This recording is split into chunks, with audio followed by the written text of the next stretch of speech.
Prašom. Pasimatymo vieta, nuostabiausia. Baldai ir turgus. Baldai ir turgus viename. Jo, ten dėrėtis nereikia, ten daug nuolaidų, tai einam. Supratau.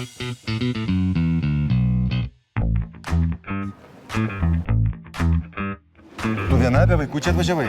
Aš neturiu vaikų. Ne, gerai, nes sako, kad nepalikit vaikų. Čia, žinai, čia 5000 kvadratinių metrų. Taip. Tai iš Tu žinai, kaip čia tie vaikai išsibarstytų, vaikučiai pabirų čia nebesurinktų.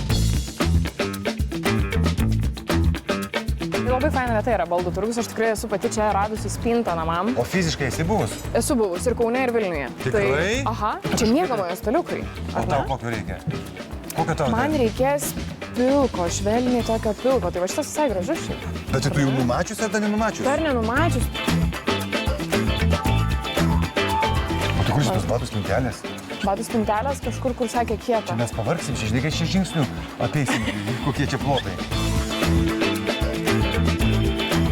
Nu va, ar ne?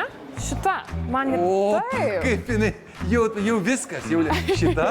Taip, pažiūrėk, kaip fainai susideda batukai. Matai, kažkas va parašyta. Turim sandėlį, yra kitų spalvų, reikia tokių spalvų. Ne, man reikia baltos. Gerai, bet tokia aukštesnė yra. Yra, bet pas mane ten negerai, kad aukštesnė. Šitas dydis bus labai gerai. Viskas, va, užsakyta, pasimsim vietoj. Gerai. Tai va, tu supratai, kad aš per QR kodą užsakiau viską? Taip. Ir dabar į sandėlį privažiuosim ir viskas, ir pasikraunam, ir jau sumokėta, ir mums paruoš.